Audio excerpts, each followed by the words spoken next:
8 request पे 1 सोहर, ऐसा हम काहे कह रहे हैं भैया? 3 दिन के अंदर 8 रिक्वेस्ट मेरे जहां तक मैंने देखा है, और भी आई हो तो उनको माफी चाहते हैं, क्षमा चाहते हैं, मैं नहीं देख पाई।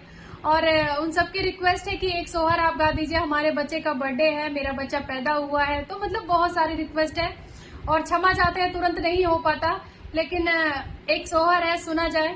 8 रिक्वेस्ट हम कहाँ से लेके जाए भैया, एक ही माँ एडजस्ट कर ली जाए, ठीक है? तो सुना जाए, अच्छा लगे तो कमेंट जरूर की जाए।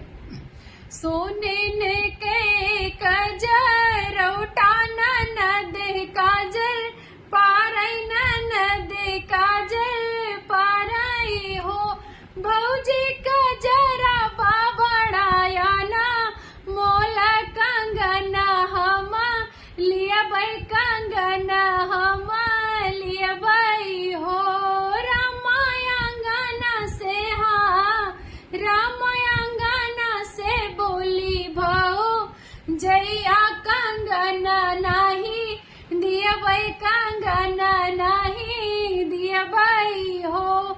भौजाई बड़ी लालची होती, सही बताई है, कजरा फिल्म लगावे चाहती। हाँ, तो राधे राधे, प्रणाम। कैसा लगा कमेंट में जरूर बताइएगा।